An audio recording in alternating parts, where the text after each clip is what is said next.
morning, everybody. Welcome back to Crafting and Crime Daily. I'm Rebecca, your host. Yes, lots to get to today. We're covering 2 trials. It's feast or famine with the trials, all or none. I had another one started, but no. I got enough on my plate. So we're going to talk about the Ortha Wallace case for the murder of Jason Rayner in Daytona Beach, Florida. That happened in 2021, June 23rd, 2021. And then we'll talk about the Cara Rentala case for the murder of her wife, Anna Marie Rentala. Sad, sad case. But first, do we want to talk about the hat? Yes.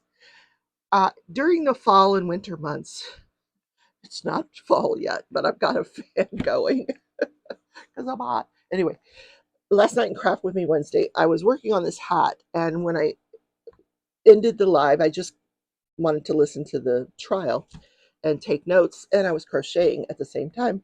And I got to the brim and I decided, ooh, I remembered this other yarn that I had, so I added it in. So this is the yarn that I used to make the hat, and there is enough left to do like a little rose. This is a little butterfly brooch that I put on here, but I want to make a little rose and take this off and sew the rose onto the hat. That's what I want to do with this. This is that Vanna white, Vanna's Compliment, and the color is Berrylicious. I don't remember where I got it from. Honestly, I don't. So here's the yarn that I added in. Is that not fantastic? What you do is you take 2 strands together, and then I finish the brim with that. This is called Peyton's Glitalic, which sounds kind of dirty when you say it that way. Glitalic. Yeah, maybe that's what it is. So I have like a whole bag, like a Santa sack full of these little things of yarn that you can trim things with. I don't know, should I trim the rose in both colors? I think I should. Or just this color. I think it's just this color because it's going to go right here. Anyway, so that's the hat. If you would like one, uh, direct message me and we can talk about price and I'll make you one. I don't have any more of this color, but we can talk about that if you really want one. Anyway, so let's talk about the case of Ortha Wallace first, and this will be down in the description. I will timestamp when I start the next case. So Ortha Wallace is on trial for the murder of Jason Rayner. He was a police officer for the city of Daytona Beach, on the job for only 2 years. You know, he is a white police officer. The defendant in this case is a black male. I wish that wasn't an issue, but it is. So in any case, this happens in Daytona Beach, Florida. They were granted a change of venue. It is being tried from a jury in Orlando. So they're in Orlando trying this case. I showed you in the video yesterday, I'll put a link here to that video, what happened. You know, there was a be on the lookout, a bolo that went out for a particular vehicle. Jason Rayner, Officer Rayner, thinks that he has found this vehicle. There's a black male sitting in this vehicle. It is backed into an apartment parking space where he resides. That's a question of fact as well. And so he just walks up to the car, and the guy gets out of his car, and he's like, no, sit back down, sit back down. And he is not cooperating with Officer Rayner, and a struggle ensues, and Officer Rayner is shot in the head. He lives for 55 days in Halifax Hospital in Daytona, and then he passes away. So Ortha Wallace has pled not guilty. Yesterday, they had a couple of key witnesses. One was a police officer who had done a cell phone extraction, put it on the Cellbrite program, and showed the jury where that cell phone went. This was Ortha Wallace's cell phone, what towers it pinged off of after the murder, because he fled the scene. They didn't know when they finally found Officer Rayner. They did not know what had happened. They had to get the body cam footage to figure out what had happened. Then they had a suspect. So the phone shows him driving to Jacksonville. Then he drives to Gainesville, switches vehicles, and then goes to Georgia, where he is apprehended a couple of days later on a black nationalist property. It was very weird. So that was the cell phone extraction. Then the medical examiner testified, and the cause of death was a gunshot wound to the head. Although there was a question about whether he had COVID or not during his 55 days of hospitalization. Remember, this is 2021 during the pandemic. They test him for COVID and it comes back positive. So they retest, and the second test comes back negative, and then a few days later they test him again and that comes back negative. But the medical examiner said when she examined his lungs, there were signs that he had had COVID, but that did not play a part in his demise. His cause of death was gunshot wound to the head. Like, took his eye out. Yeah. So that was yesterday in this trial. The judge in that trial wants this case wrapped up today so that it can get to the jury tomorrow. So I suspect closing arguments will be today sometime in that case. The judge wants it to get to a jury so they can deliberate on Friday. Why the pressure? I have no idea. So the next case is we're going up to Massachusetts. Yeah. Cara Rentala and Anna Marie Rentala were a married couple. They fell in love in 2007. They get married in 2008. They adopted a little girl named Brianna. So their relationship was very tumultuous, to say the least. There was all kinds of domestic violence going on in this relationship. In 2008 and 2009, there was multiple restraining orders, some by one of the parties, some by the other parties. At one point, Cara is charged with assault and battery. The judge grants a restraining order to Anna Maria, and she gets custody of Brianna. However, those charges are later dropped. The restraining order is dropped. The charges against Cara are dropped. It's one of those love-hate things. They just keep staying in the relationship. So uh, at one point, they filed for divorce, and then they changed their mind. Both would have these wild mood swings. Um, at one point, there was a huge argument fight, and both of them get in their cars and go down at the same time to get restraining orders against the other. So they go in front of the judge, and the judge issues not restraining orders. He just says, I'm going to give you an order that there should be no abuse, and I'm going to send you home, and you guys need to work this out. Go back to your house and figure it out. And if you come back here, I'm going to call CPS and have your child taken away from you. What? That is not how you handle domestic violence, but that's what this is, domestic violence. So in any case, they kiss and make up, and they have a nice Christmas, and um, March comes along. It's believed. Now, I got to tell you, both of these lawyers are really good. The defense lawyer is really, really good. A lot of defense lawyers, they'll get up there and they'll just kind of talk about, thank the jury and talk about the law and, the presumption of innocence. And then they say, you'll find my client not guilty. And then they sit down. This lawyer, no, no, no. When she was done, I was going, whoa, no wonder This case is on its fourth trial. Did I forget to mention that? This is the fourth trial for Cara Rentala. The first two trials ended in a hung jury. Couldn't reach a decision.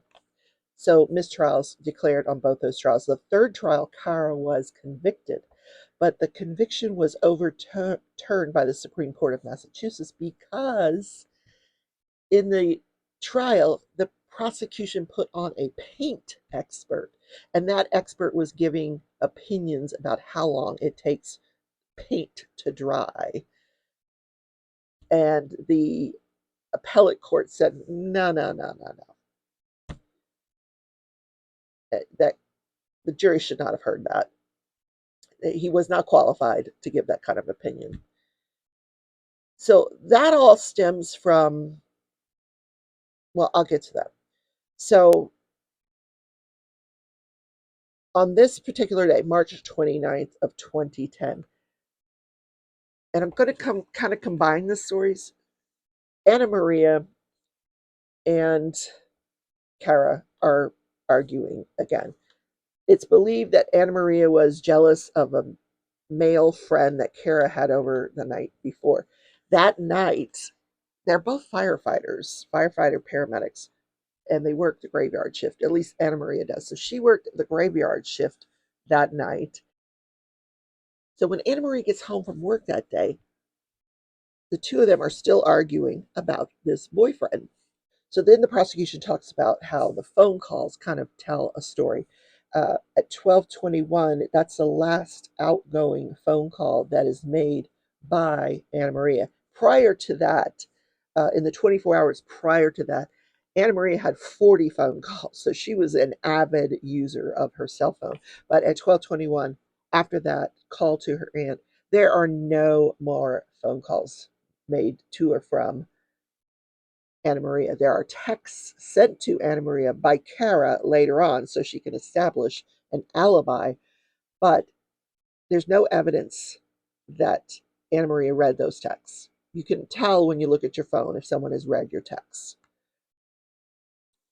The defendant's phone goes quiet at 12:24, and there's no activity on her phone until 5:21 p.m. that day. She gets home from work and they're still arguing about this boyfriend thing, and then somehow the argument ends up in the basement, and down into the basement, stairs down to the concrete floor where Anna Marie, they get into a fight, and Anna Marie loses the fight apparently and is strangled and left on the cement floor of the basement. Cara gets the child, Brianna, and puts her in a vehicle and drives around for several hours. She goes to a McDonald's, walks in, and all of this is on surveillance footage, I think, that we're going to see. She goes into the McDonald's, doesn't order anything, leaves the McDonald's, then walks through the parking lot to the farthest dumpster and puts some kind of item into the dumpster. The items that were thrown into the dumpster were rags and a pink cloth diaper. Apparently, they had some pink cloth diapers in their home that they used as rags. So that's what was in the dumpster. She's still driving around, and on the surveillance, she's got a pickup truck. You can see that there are items in the back of this pickup truck. But when she gets home later that evening, there's nothing in the back of this pickup truck. So we don't know what those items were and where she disposed of those items. When she gets back home that night, about 7 p.m., she goes down to the basement. She finds her wife dead on the cement floor. She takes Brianna, takes their dog, runs over to the neighbor's house, leaves Brianna and the dog with the neighbor, and says, call 911. She runs back to the house, goes down to the basement, positions herself beneath the body of Anna, and at some point, there is this ceiling paint poured everywhere, all over Anna's body, all over the the basement. And this is key to this case. Ceiling paint, apparently, when you use it, it goes, when it's wet, it goes on pink. As it dries, it turns white.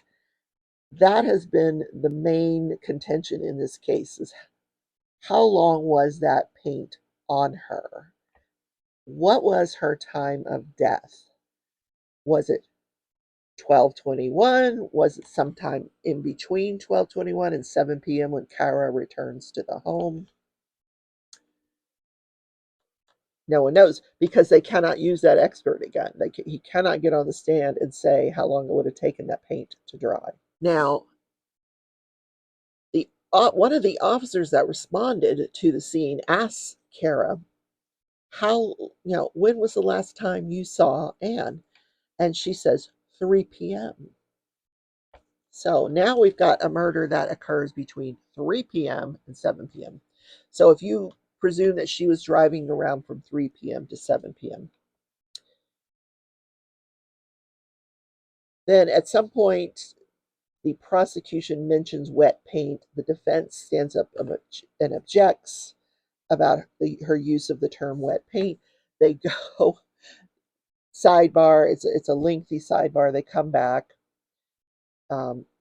We find out later that the judge is being very particular about the verbiage with respect to the paint.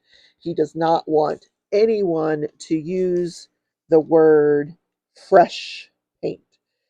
He's okay if the witnesses want to say it's wet paint, but you cannot use the word fresh paint or poured paint. Okay.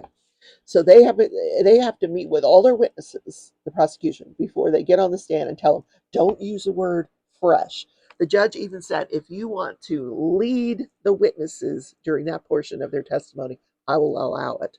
Usually the prosecution cannot ask leading questions, but in this case, he can say, did you see fresh paint, which is leading?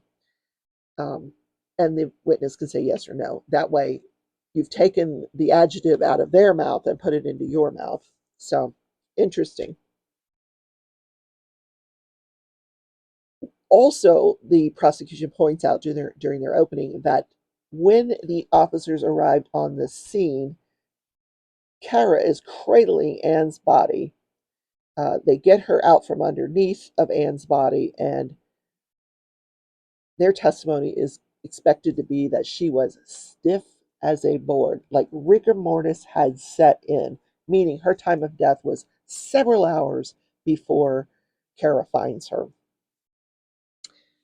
Now, this defense attorney, she's good. I'm telling you, she's really good. She gets up and she says, this whole investigation is based on a lie.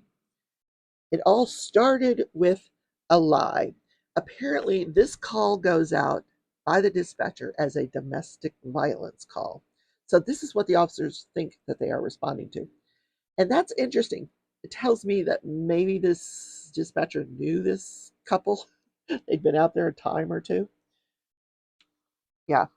So that caused the police to focus their investigation on Cara instead of a couple of other suspects. So the defense attorney starts talking about these other suspects. One, and I'm just doing this phonetically because I couldn't find these names written anywhere. Mark Olasoff. Apparently, he is a firefighter that works with Anne, and he is in love with Anne, or was in love with Anne. And why didn't the police focus on this guy? He had given her, now he's married. He's married, but he's in love with Anne, who's married to Cara. So they're both married, but he wanted to help her out financially, help her get her credit. So he gives her 3 credit cards that she runs up to the tune of $7,000. So Mark's wife finds out about the $7,000 and 2 of the 3 credit cards, and she's like, I don't want you working with this woman anymore. So there is that. Why didn't they focus on him that day? Also, another woman by the name of Kayla Daniele, something like that. Apparently, Anne had recently gone to Las Vegas with Kayla, and they had like an on again, off again affair, if you will. Also, I forgot to mention Mark was paying for Cara's cell phone. And when his wife found out about the credit cards, he had to shut off her cell phone. He took away her cell phone. Apparently, he was mad at her about this woman, Kayla Danelli, and that's why he took her cell phone away. But it was because his wife was on to him. He sent her a text, Mark did, to her phone at 1:53 p.m. and then later deleted that text. But then he sent her another text around 8 p.m. that night and did not delete that. Now, I don't know what was in those texts, but why is he not a focus? Why are these two individuals, why were they ruled out or were they ruled out? The police did not seem to investigate either one of these individuals. So that's the defense is Cara. For Cara, I didn't do it. It was Mark or it was Kayla. Yeah, very, very interesting. Mark says that morning he went to therapy and then he was home the rest of the day. So they take his they get his bank statements. They did investigate him. They get his bank statements, and his bank statements show that he went to Bob's Hardware, I don't know, something Bob's, and he also went to Home Depot. And when they confronted him with this, he's like, "Oh yeah, now I remember. I went with my wife and my child." But surveillance shows him, doesn't show his wife or child. It just shows him in these stores. Kala says that that day she went for a run, but they got her bank statements, and her bank statement shows that that day during her run in a particular, she told them the route that she took. Apparently, she stopped at an ATM that was not on that route, it was on the other side of town. So she was not jogging. And then her bank statements show that she had gone to a tanning salon that morning. And apparently, at the crime scene, there was tanning lotion found as part of the evidence.